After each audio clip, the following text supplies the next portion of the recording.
صلی اللہ رسول الکریم اعوذ باللہ من الشیطان الرجیم بسم اللہ الرحمن.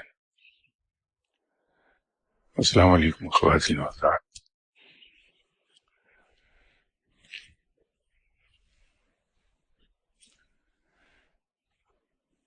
حدیث میں دو میجر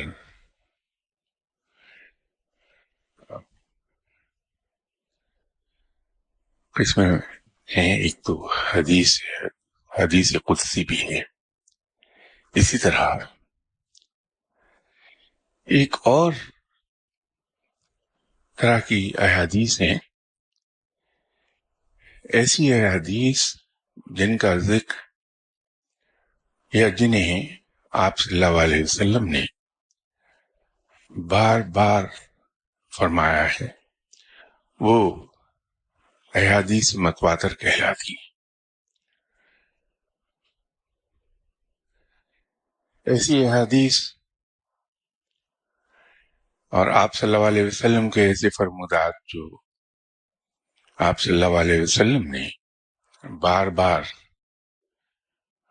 جن کا ذکر فرمایا، ان کی اپنی ایک خاص اہمیت ہے. ایسی ہی حدیث متواتر میں ایک حدیث متواتر ہے کہ اس کتاب کو 7 حرفوں پر پیدا کیا اور ہر حرف کی اپنی ایک شان ہے. یہ حدیث متواتر ہے اور متعدد مواقع پر آپ صلی اللہ علیہ وسلم نے ارشاد فرمایا. لیکن اس کی کوئی وضاحت نہیں فرمائی آپ صلی اللہ علیہ وسلم نے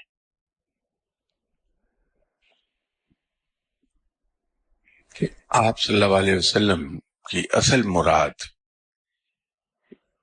کیا ہے کہ اس کتاب کو رب تعالی نے 7 حرفوں پر پیدا کیا اور ہر حرف کی اپنی ایک شان ہے.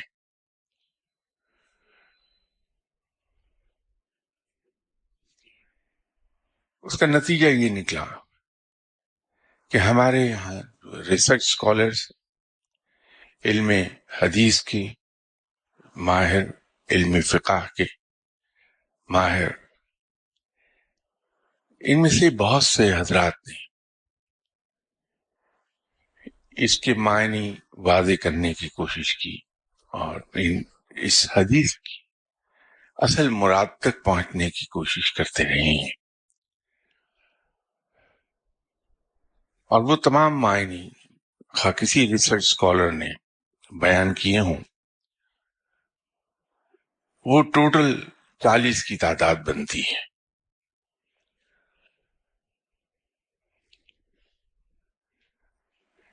ایک صاحب بڑے بلند پایا ولی بھی تھے، عالم بھی تھے، علم حدیث میں دسترس رکھتے تھے. جناب حضرت احمد بن مبارک. جناب حضرت احمد بن مبارک کا فرمانا یہ ہے کہ میں نے ان کا بالغور مطالعہ کیا، ان 40 کی 40 تشریحات کا، لیکن مجھے ذاتی طور پر صرف 4 ایسی تشریحات پسند آئیں جو لگتا ہے کہ حقیقت کے بہت قریب ہیں اور ایک حد تک کنفیوژن کو دور بھی کرتی ہیں. لیکن میرا اطمینان ان 4 سے بھی نہیں ہوا. تو جناب حضرت احمد بن مبارک نے اپنے مرشد سے، استاد سے، آپ جو بھی کہنا چاہیں، ان سے اس کے معنی پوچھے کہ یہ حدیث، اس میں آپ صلی اللہ علیہ وسلم کی اصل مراد کیا تھی.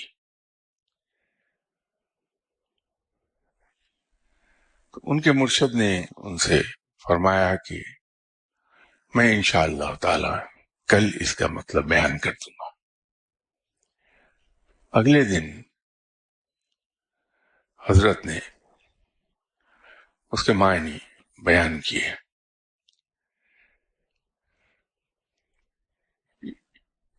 یہیں پر ایک زمانے میں نے ایک عرض کی تھی کہ قرآن پاک کے دو معنی ہیں، ایک ظاہری اور ایک باطنی، اور باطنی معنوں میں فردر 10 معنی ہیں۔ تو جس طرح ولایت کے 10 درجے ہیں، اسی طرح وہ 10 معنی ہیں۔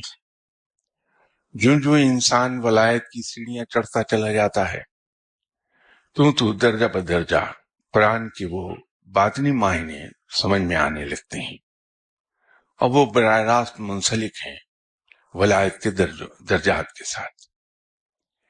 اسی طرح یہ جن 7 حرفوں کا آپ صلی اللہ علیہ وسلم نے ذکر فرمایا ہے، اس کے بھی 2 معنی بنتے ہیں، ایک ظاہری ہیں اور ایک باطنی ہے۔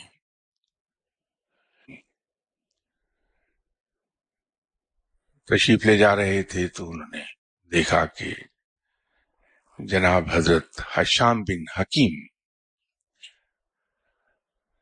تلاوت فرما رہے ہیں قرآن پاک کی، لیکن ان کی قرأت اس قرأت سے مختلف ہے جو قرأت آپ صلی اللہ علیہ وسلم نے جناب سیدنا حضرت عمر رضی اللہ تعالی عنہ کو سکھائی تھی۔ شریعت اور فقہ کے بارے میں چونکہ حضرت عمر رضی اللہ تعالی عنہ خاصی شدت رکھتے تھے، آپ نے حضرت حشام بن حکیم کو پکڑا اور آپ صلی اللہ علیہ وسلم کی خدمت میں حاضر ہو گئے اور جا کر یہ عرض کی کہ یا رسول اللہ صلی اللہ علیہ وسلم، قرأت کا جو طریقہ آپ نے مجھے بتایا ہے، جناب حضرت حشام بن حکیم اس طریقے سے مختلف طریقے سے قرأت کر رہے ہیں۔ آپ صلی اللہ علیہ وسلم نے فرمایا کہ آپ دونوں ہی صحیح قرأت کرتے ہیں۔ اس سے مراد ریسرچ اسکالرز نے یہ لی کہ یہ جو حدیث ہے کہ رب تعالیٰ نے اس کتاب کو 7 حرفوں پر پیدا کیا، 7 حروف پر پیدا کیا، اور ہر حرف کی شان علیحدہ ہے، اس سے مراد یہ قرأت کے 7 طریقے ہیں، الفاظ کی ادائیگی کے 7 طریقے ہیں۔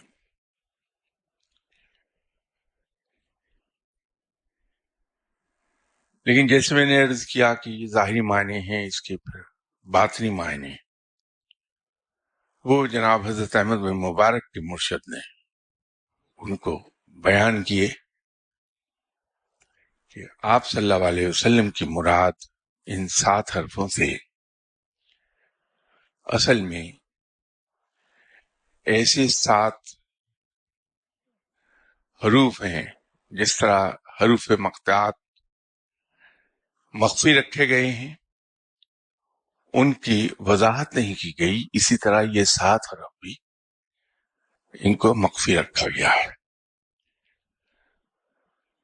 تو جناب حضرت عبدالعزیز دباغ نے پھر اپنے شاگرد حضرت احمد بن مبارک کو وہ 7 حروف بتائے کہ ایک ہے حرف نبوت، دوسرا ہے حرف رسالت، اور تیسرا ہے حرف آدمیت، چوتھا حرف روح، پانچواں حرف علم، چھٹا حرف قبض جس سے لفظ انقباض نکلا۔ روحانیت میں یہ ٹرم کثرت سے استعمال ہوتی ہے، انقباض، حرف قبض، اور 7واں حرف بسط ان حروف کی پھر آگے جب تشریح کی جناب حضرت دباغ نے، وہ کمال کی تھی. بتایا کہ وہ آیات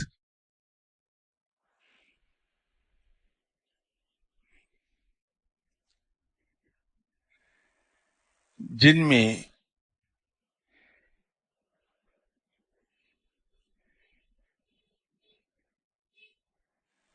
ایسا بیان کیا گیا ہے جس میں صرف اور صرف رب تعالیٰ کا یا اس کی صفات کا ذکر ہو، وہ تمام آیات حرف روح پر مبنی ہیں، یا ان آیات کا تعلق حرف روح سے ہے. اسی طرح وہ تمام آیات جس میں رب تعالیٰ نے انسان کو عذاب سے ڈرایا،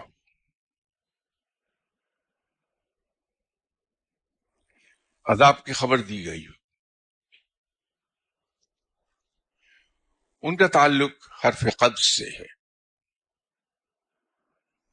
اور وہ آیات جس میں رب تعالیٰ کی نعمتوں کا ذکر کیا گیا ہو، انعامات کا ذکر کیا گیا ہو کہ اگر تم نیک کام کرو گے تو اس کے لیے تمہارے لیے اجر عظیم ہے، جنت میں داخل کر دیے جاؤ گے، وہ تمام آیات ان کا تعلق حرف بس سے ہے.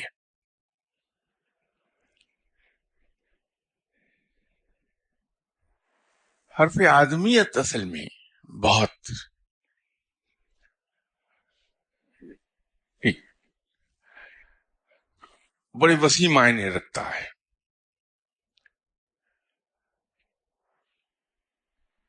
رب تعالیٰ نے زمانے میں جب میں یہاں تخلیق کائنات سے متعلق بات کر رہا تھا تو میں نے یہ عرض کیا تھا کہ رب تعالیٰ نے اپنے نور سے دو حصے، نور سے ایک حصہ لیا، پھر اس کو دو حصوں میں تقسیم کیا. ایک حصہ نور المومنین کہلایا اور دوسرا نور العالمین.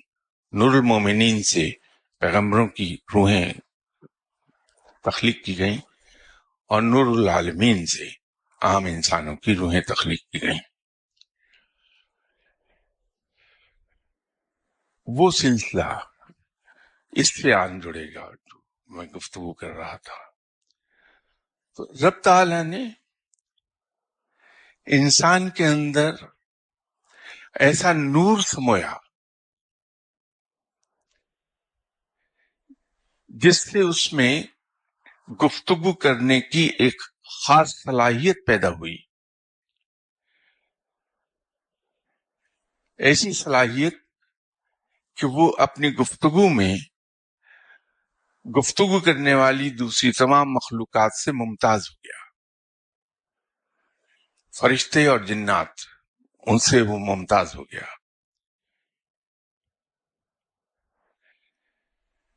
اور انسان قادر الکلام ہو گیا اس نور کی وجہ سے.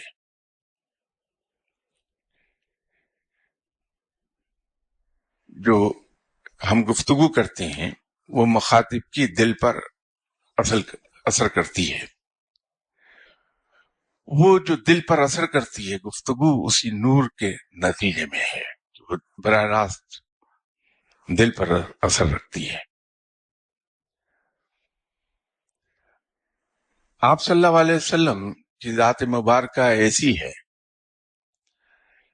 کہ آپ صلی اللہ علیہ وسلم کو رب تعالیٰ نے ایک ایسی مخصوص قوت عطا فرمائی جو 7 نوروں پر مشتمل ہے،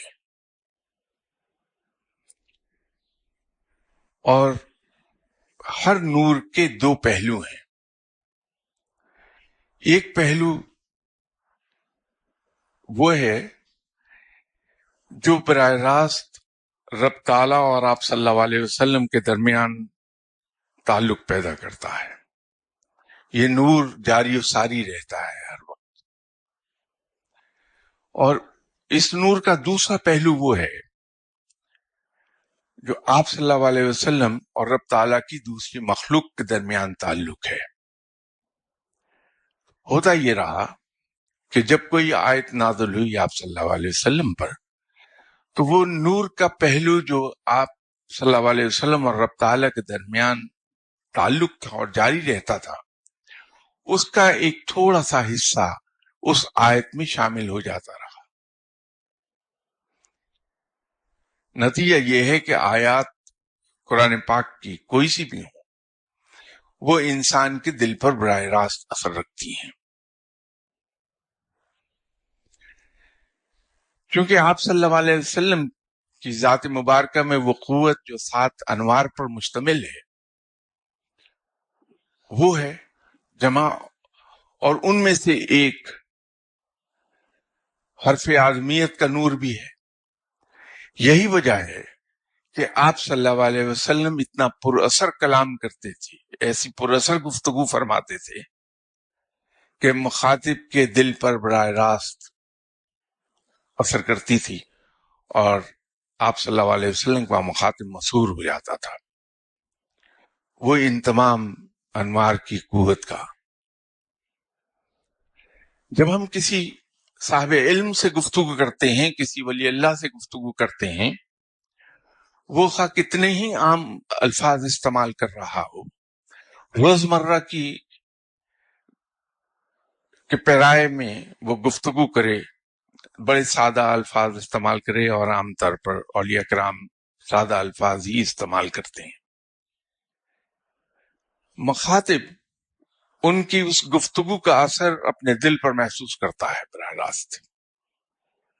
وہ یہ حرف آدمیت کا اثر ہے۔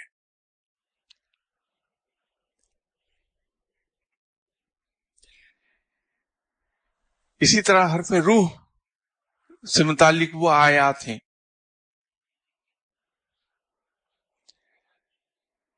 جس میں رب تعالیٰ کا ذکر ہے، اس لیے کہ انسانی روح ہمیشہ متوجہ رہتی ہے اپنے خالق کی طرف۔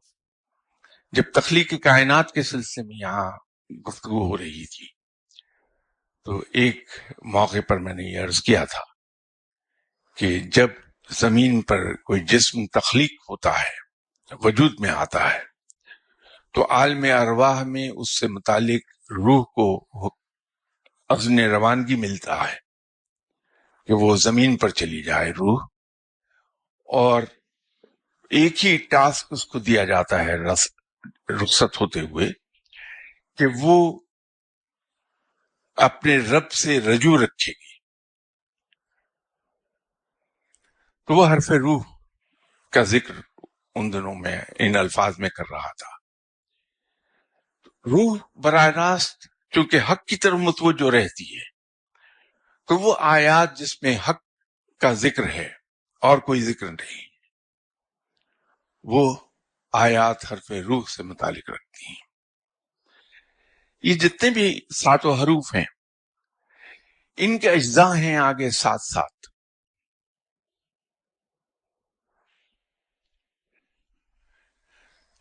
اور ان کی قسمیں ہیں 366 قسمیں ہیں ہر حرف کی۔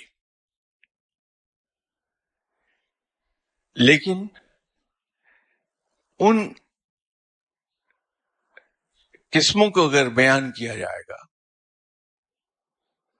تو وہ اسرار کھلنے لگتے ہیں جن کو مخفی رکھا گیا ہے، جن کو عیاں کرنے کی اجازت نہیں ہے۔ عام اولیاء کرام، عام صاحبان علم، ان پر بھی وہ عیاں نہیں ہوتی وہ چیزیں، وہ قسمیں جو 7 حرف کی آگے 366 ہر حرف کی قسم ہے، وہ کسی ولی اللہ پر عیاں نہیں ہوتی ما سوائے ان اولیاء کرام پر جنہیں فتح کبیر حاصل ہو جائے، کیونکہ ہر آیت کی ایک فتح ہے اور ہر آیت کا آگے ذوق ہے۔ تو جب اس ذوق سے ایک مخصوص تعداد میں اس آیت کو پڑھا جاتا ہے پابندی کے ساتھ، تو جب وہ ایک مخصوص تعداد اس کی مکمل ہو جاتی ہے تو ولی اللہ کو فتح کبیر حاصل ہوتی ہے اور اس پر یہ راز کھلنے لگتے ہیں۔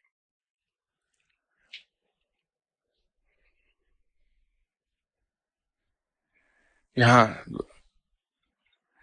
اکثر لوگ سوال پوچھتے رہتی ہیں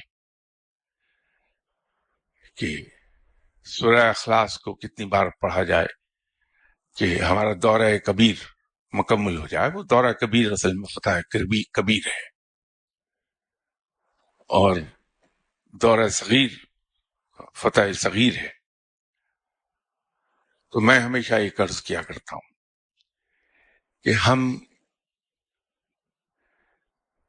کوئی بھی اسکائی اسکیپر جو ہے اس کی 50ویں منزل تعمیر کرنا نہیں شروع کر سکتے تب وقت دے کے فاؤنڈیشنز لے نہ کر دیں ہم، اور اس پر 49 منزلیں تعمیر نہ ہو جائیں، اس وقت تک ہم 50th سٹوری کو بلڈ نہیں کر سکتے۔ اور فاؤنڈیشنز صرف اس صورت میں لے ہوتی ہیں اس علم کی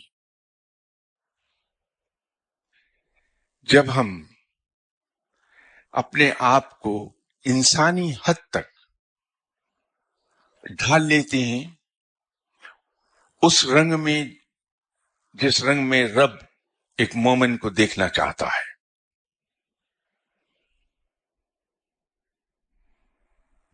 مومن کیا ہے؟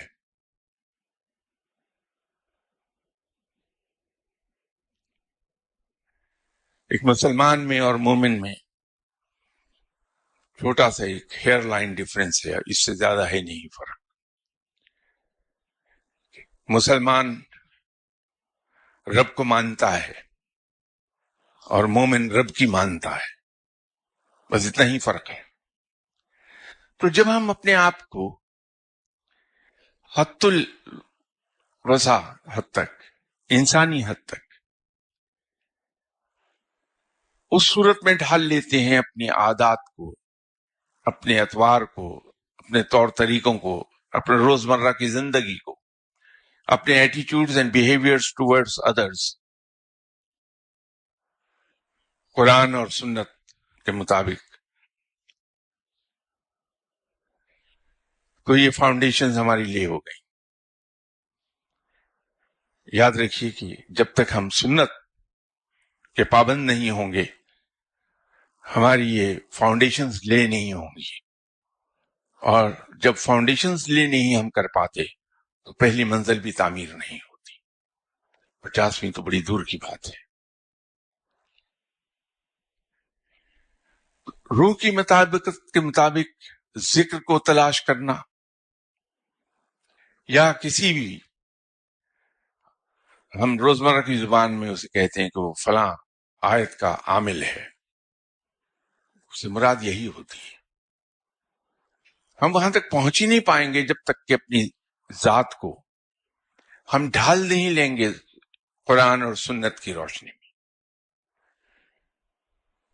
اس کے بعد پھر تعمیر شروع ہوتی ہے۔ اور جہاں ہم نے اس فاؤنڈیشن پر تیسری چوتھی منزل طے کی تو ایک کڑی آزمائش سے گزرتا ہے بندہ، اور وہ ہے توکل۔ توکل انسان کو پھر اپنی ذات کے اندر ایسی پیدا کرنا پڑتی ہے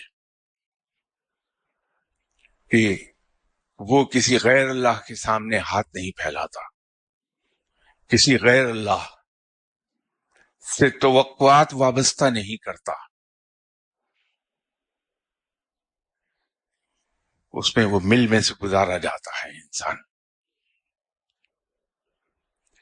ایسے درجے کی مشکلات میں سے گزارا جاتا ہے جو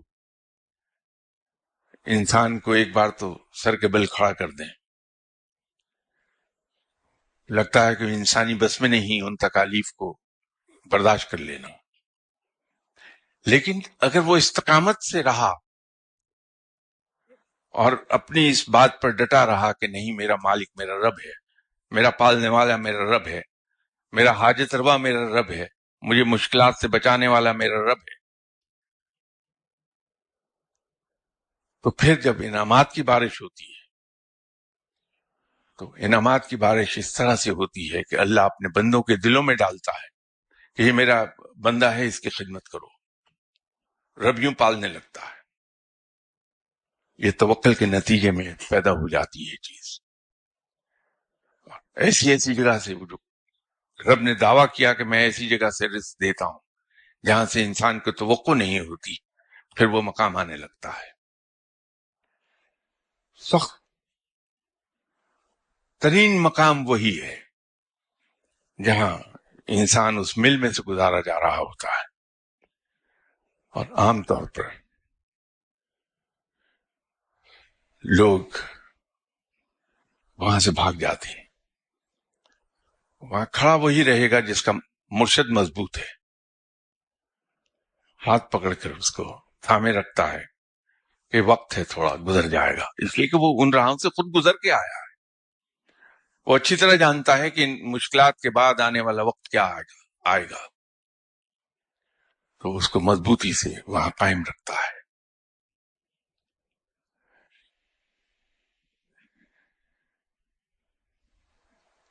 ہم لوگ ذرا سے دکھ اور تکلیف پر ان لوگوں کی طرف دوڑے جاتے ہیں جن کے بارے میں ہمیں پتہ لگتا ہے کہ وہ دعا کر دے تو کام ہو جاتا ہے۔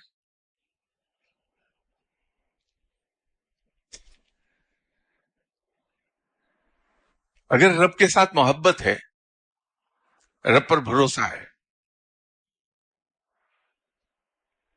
تو وہ دیکھتا ہی نہیں پلٹ کر کسی کو، اس کے دل میں ایک خیال رہتا ہے کہ اس کی بھی دعائیں بھی تو میرا رب ہی سنتا ہے، رب جب میرا ہے تو میری کیوں نہیں سنے گا، اور رب کے در پہ بیٹھا رہتا ہے، رب کو پکڑے رکھتا ہے، اس کی حضور گڑ گڑاتا رہتا ہے، اور گڑ گڑانا اس کا ایسا نہیں ہوتا کہ صبح سے شام تک رب تعالیٰ مجھے ہزارہ نعمتیں عطا فرماتا ہے، اس کی عنایات اور اس کی رحمتیں اور اس کے انعامات کی بارش 24 گھنٹے انسان پر جاری رہتی ہے۔ لیکن کمال کی بات یہ ہے کہ جو ہزاروں کی تعداد میں انعامات کی بارش ہوتی ہے، نعمتیں ہم پر نازل ہوتی ہیں رب کی طرف سے، اس کی عنایات ہوتی ہیں، وہ ہمیں یاد نہیں رہتی، لیکن اگر سال 2 سال میں ایک مشکل وقت ذرا سا آ گیا، وہ ہمیں نہ صرف یہ کہ یاد رہتا ہے، ہم تڑپتے پھرتے ہیں جگہ جگہ کہ کسی سے دعا کرا لیں کہ اس مشکل وقت سے نکل جائیں۔ تو فقیر کا رشتہ رب کے ساتھ، فقیر کا ناطہ رب کے ساتھ، تعلق اس کے ساتھ ایسا کمزور نہیں ہوتا کہ ذرا سی تکلیف اسے ڈاواڈول کر دے۔ اس کی نظر آپ صلی اللہ علیہ وسلم کی حیات طیبہ پر رہتی ہے کہ کفار نے آپ صلی اللہ علیہ وسلم کو کس کس انداز میں نہیں ستایا، لیکن لغزش نہیں تھی وہاں کی۔ یہ ٹھیک ہے کہ آپ صلی اللہ علیہ وسلم جیسا کوئی دوسرا ہو نہیں سکتا، جیسے رب یکتا و واحد ہے، اسی طرح آپ صلی اللہ علیہ وسلم اپنی ذات میں یکتا ہیں، انمیچڈ۔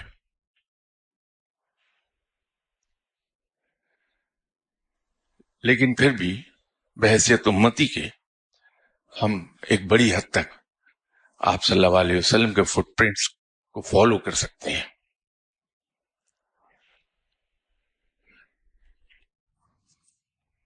یہ سوالات دن بدن بڑھتے جا رہے ہیں، وہ میں اپنی ہی باتوں میں مصروف ہو جاتا ہوں۔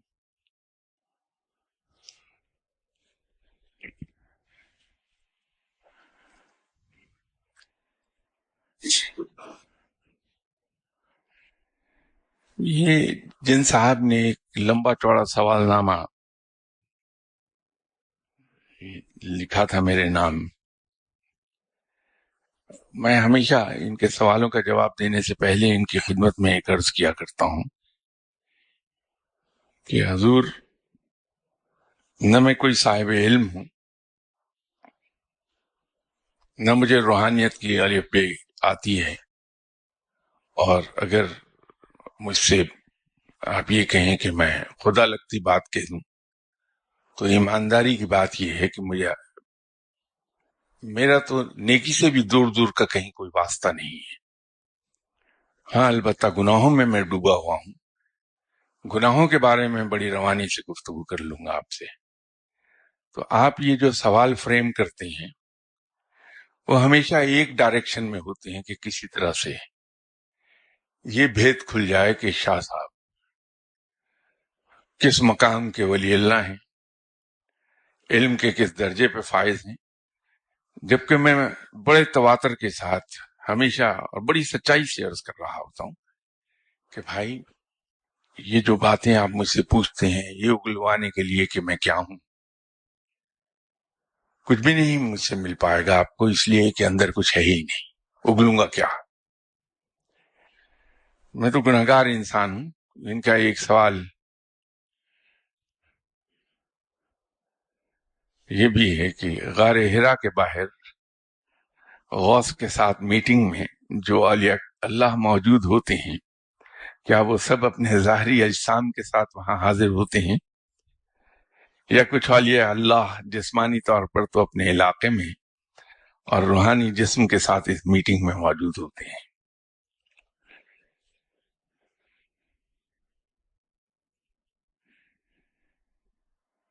اگر آپ مجھ سے یہ پوچھیں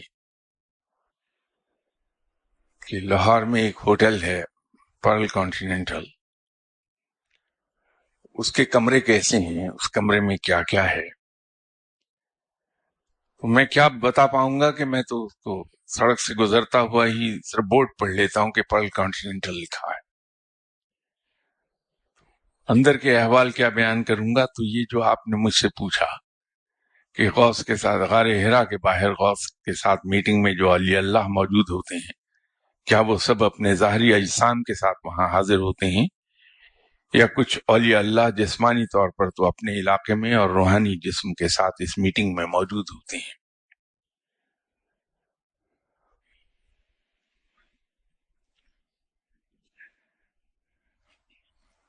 میں صرف آپ کی تو جو اس ایک بات کی تو دلا دوں کہ یہ تو روحانیت ہے. آج کل دنیا میں جو میٹنگز ہوتی ہیں، کانفرنسز ہوتی ہیں، وہ بھی ویڈیو کانفرنسز ہوتی ہیں. ٹیلی پیتھی جو آج سے تقریباً کوئی 80 سال پہلے دریافت ہوئی تھی کہ ٹیلی پیتھی نام کا بھی ایک ٹیلی کمیونیکیشن سسٹم موجود ہے، اس کو حضرت عمر رضی اللہ تعالی عنہ نے 1400 سال پہلے مسجد نبی صلی اللہ علیہ وسلم کے ممبر پر کھڑے ہو کر ایکسرسائز کیا تھا اپنے کمانڈر کو انسٹرکشنز دیتے وقت. تو جو چیزیں سائنس آج ایکسپلور کر رہی ہے، میں اسے انوینٹ نہیں کہتا، کیونکہ یہ چیزیں پہلے سے موجود ہیں، صرف ہم ڈسکور کرتے ہیں. تو جو چیزیں سائنس آج ڈسکور کر رہی ہے وہ تو رب تعالیٰ نے جب یہ کائنات تخلیق کی تھی اسی وقت تخلیق ہو گئی تھی، اور یہ باقاعدہ ایکسرسائز ہوتی رہی ہیں. یہ ممکن ہی نہیں کہ دنیا کے کونے کونے سے یہ حضرات جسمانی طور پر وہاں حاضر ہوں، اور نہ وہاں اتنی جگہ ہوگی کہ وہ وہاں سما جائیں. تو اپنے وہ وہاں ان کی موجودگی روحانی ہوتی ہے.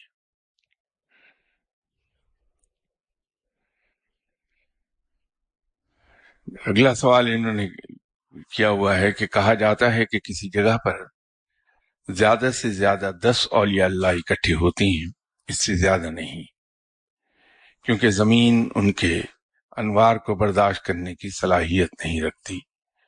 کیا یہ حقیقت ہے؟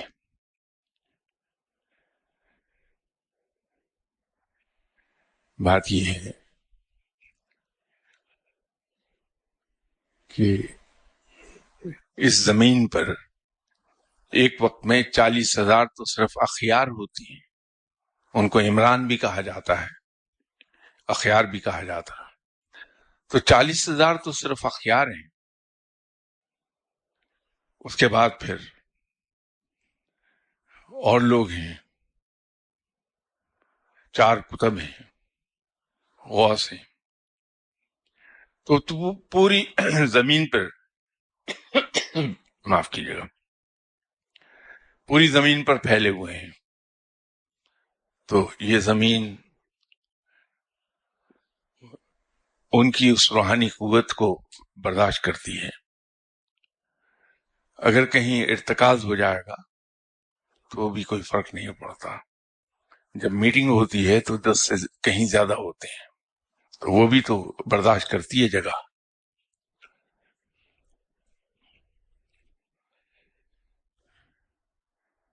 اگلا سوال ہے کہ کیا مرحوم اولیاء اللہ بھی غوث کی میٹنگ میں موجود ہوتے ہیں؟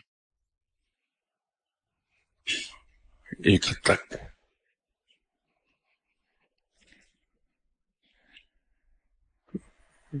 اگلا سوال انہوں نے کیا کہ کیا مرحوم اولیاء اللہ سے زندہ لوگوں سے متعلق امور میں بھی مشورہ لیا جاتا ہے یا صرف مرحومین کے بارے میں؟ اولیاء اللہ اپنے وقت ضائع نہیں کرتے ہیں. اگر ان سے ہر معاملے پر مشورہ نہیں کرنا تو ان کی موجودگی کا کوئی معنی نہیں ہے. مشورہ ہوتا ہے. اگلا سوال یہ ہے کہ اللہ کی محبت کا رنگ جب بندے کے دل پر چڑھ جاتا ہے تو اس بندے کی کیفیت کیا ہوتی ہے؟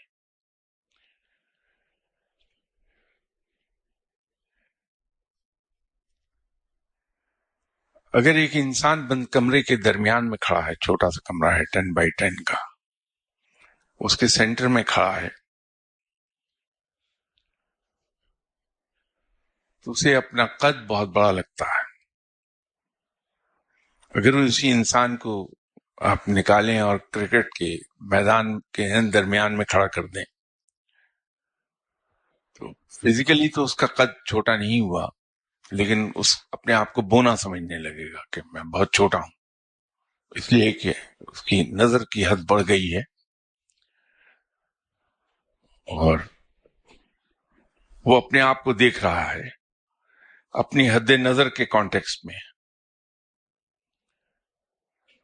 نتیجہ یہ ہے کہ قد تو اس کا 6 فٹ کا ہی رہا، جو کمرے میں کھڑے ہوئے اسے 10 فٹ لگ رہا تھا، لیکن جب وہ کرکٹ کے میدان کے درمیان میں جا کے کھڑا ہوا تو 6 فٹ کا قد اسے ہارڈلی 2 فٹ کا لگنے لگا کہ کائنات تو بڑی وسیع ہے. اگر اسی آدمی کو آپ سہارا ڈیزرٹ میں لے جا کے کھڑا کر دیں اس کے درمیان میں، تو وہ اپنے آپ کو ریت کے ایک ذرے کے برابر محسوس کرنے لگے گا. تو اللہ کی محبت کا رنگ جب انسان کے دل پر چڑھتا ہے تو اس پر اسرار کھلنے لگتے ہیں. رب تعالیٰ ایسی رحمت اس پر فرماتا ہے انعامات کی کہ اس کی آنکھوں کے حجابات دور ہونے لگتے ہیں اور اس کی نگاہ بڑی دور تک دیکھنے لگتی ہے جہاں ایک عام آدمی کی نظر پہنچتی نہیں، کیونکہ اس کی حد نظر بڑھ گئی ہے عام آدمی سے بھی، تو اس کو اپنا آپ انتہائی چھوٹا لگنے لگتا ہے اور یہ چیز اس میں عاجزی لاتی ہے. تو اللہ کی محبت کا رنگ جب دل پہ چڑھتا ہے تو انسان میں عاجزی پیدا ہوتی ہے. سب سے بڑی بات یہ ہے. ایک اور صفت اس کے اندر ڈیولپ ہوتی ہے کہ جب وہ رب سے پیار کرنے لگتا ہے تو دوسروں کو یہ سمجھتا ہے کہ یہ میرے اسی رب کی تخلیق ہے جس سے میں پیار کرتا ہوں، تو اس کو رب کی تخلیق سے پیار ہونے لگتا ہے. میں لفظ انسان استعمال نہیں کر رہا، تخلیق ہے. یہی وجہ ہے کہ فقیر لوگ انسانوں کے ساتھ تو بڑے مہربان ہوتے ہی ہیں، جانوروں کے ساتھ بھی، پودوں کے ساتھ بھی بہت مہربان ہوتے ہیں کہ ان کے رب کی تخلیق ہے، یہ محبت کرتے ہیں سب سے. تو محبت اللہ کا رنگ چڑھ جانے کے بعد سب سے زیادہ جو چیز پیدا ہوتی وہ اللہ کی مخلوق کے ساتھ پیار اور محبت ہے، عاجزی آتی ہے اس میں، یہ ایمان پیدا ہونے لگتا ہے دل میں کہ میرے پاس جو کچھ ہے میرے رب کا عطا کردہ ہے، چونکہ میرے رب کا عطا کردہ ہے اس کا کوئی بندہ آ کے اس سے شیئر کر لے میرے ساتھ تو اس کا ہاتھ بند نہیں ہوتا بلکہ یوں کھل جاتا ہے، جو کچھ ہے لے جائیں سب۔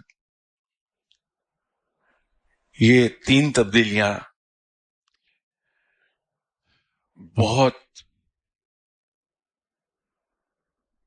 اہم نشانی ہے کسی کے ولی اللہ ہونے کی۔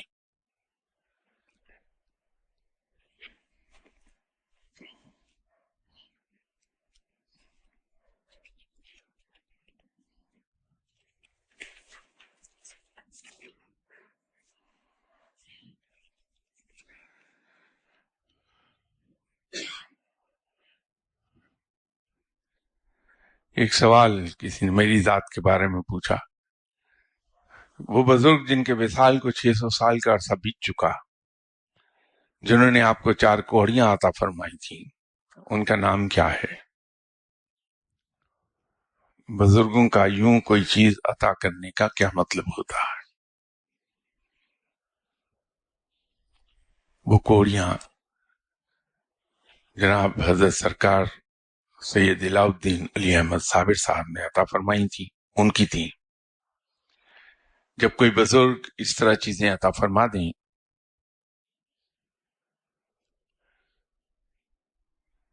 تو وہ اپنائیت کا اظہار ہوتا ہے کہ یہ میرا ہے۔ اپنے بیٹے کو باپ ہی کچھ دے گا، دشمن کے بچے کو کبھی کوئی نہیں دیتا، اپنے بچے کو دیتا ہے۔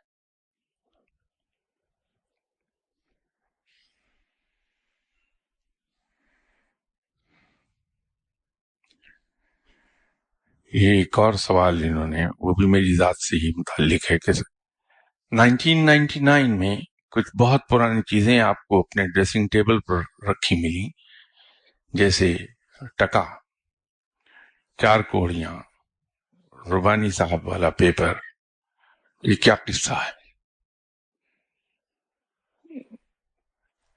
بھائی یہ معلوم کر کے کیا لیں گے، میں تو فضول آدمی ہوں۔ دیکھیے اگر کوئی شخص کسی دوسرے سے پیار کرے تو یہ ضروری نہیں کہ جس سے وہ پیار کر رہا ہے وہ اچھا انسان ہے۔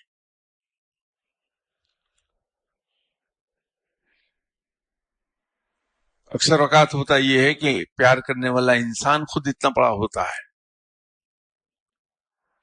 کہ وہ کسی سے پیار ایسے بلا وجہ میں کرنے لگے، جیسے للہی بغض ہے ایسے للہی پیار بھی ہو جاتا ہے۔ تو یہ عظمت ان لوگوں کی ہے، اس میں میرا تو کچھ بھی نہیں ہے۔ رب اپنے بندوں سے پیار کرتا ہے، حتیٰ کہ مجھ جیسے گناہگار سے بھی پیار کرتا ہے، تو یہ اس کی شان ہے، میرے گناہوں کا اعجاز نہیں ہے، اور رب کی شان ہے کہ وہ مجھ جیسے گناہگار سے بھی پیار کرتا ہے۔ تو یہ بزرگ بہت بڑے لوگ ہیں، تو اگر انہوں نے میری توجہ دلا دی اپنی طرف کہ میں یاد کر رہا ہوں کہ بابا مجنو ہوتے تھے، انہوں نے، میں جب کلاس 5 میں پڑھتا تھا مجھے ٹکا دیا تھا ایک، تو ان کا مزار اب کہاں ہے کہ انتقال ہو گیا مجھے پتا نہیں۔ تو یہ ان کا تصرف تھا کہ وہ ٹکا میری ڈریسنگ ٹیبل پر پڑا ہوا ملا، اور اس کے بعد ایک پراپرٹی ڈیلر نے اشتہار لگایا تو میری نظر گئی کہ بابا مجنو کا عرس ہے، تو ان سے پتہ مل گیا مجھے کہ بابا مجنو ہیں کہاں آج کل۔ یہ ان کا تصرف تھا، اس میں میری کوئی بات نہیں ہے، میں تو گنہگار شخص ہوں۔ اسی طرح اگر کوڑیاں مجھے جو عطا ہوئی تھیں ایک زمانہ پہلے، وہ اگر ڈریسنگ ٹیبل پر 20 سال کے بعد، بلکہ اس سے بھی شاید ذرا زیادہ میری ڈریسنگ ٹیبل پر آ گئیں تو یہ تصرف جناب سرکار سید علاؤالدین علی احمد صابر صاحب کا ہے، اس میں میرا کوئی کمال نہیں ہے۔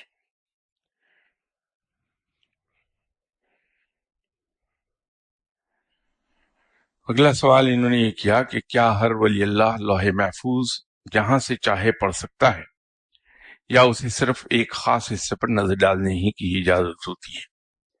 پہلی بات تو یہ ہے کہ ہر ولی اللہ لوح محفوظ نہیں پڑھ سکتا، یہ ایک خاص مقام پر جب ولی اللہ پہنچتے ہیں تو وہاں پھر انہیں اجازت ہوتی ہے۔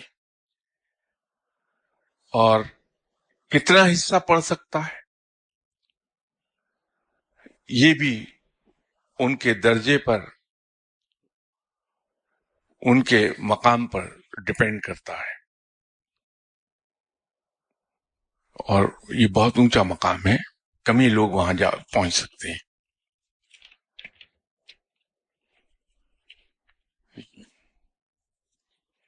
تو ان کے سوالوں کا سلسلہ ختم ہو گیا، اب 2 منٹ باقی ہیں۔ میں ایک بہت اہم چیز آپ کے سامنے عرض کرنا چاہتا تھا کہ ہمارے سلسلے میں ایک روایت یہ رہی ہے کہ ہمارے دادا مرشد جناب سید سرکار سید علاؤالدین علی احمد صابر صاحب، ان کے بھی ایک ہی خلیفہ تھے، میرے اپنے مرشد صاحب کے بھی ایک ہی خلیفہ ہوئے۔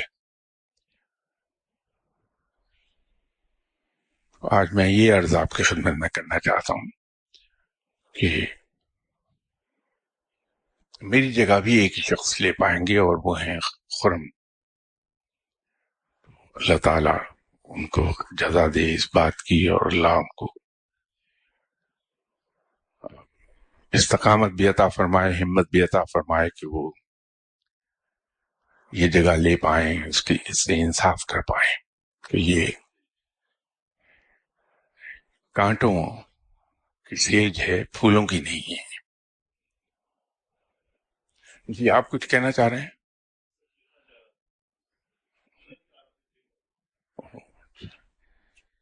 میں ساتھ ہی آپ سے اجازت چاہتا ہوں، انشاءاللہ اگلی اتوار بشرط زندگی ملاقات ہوگی۔ السلام علیکم۔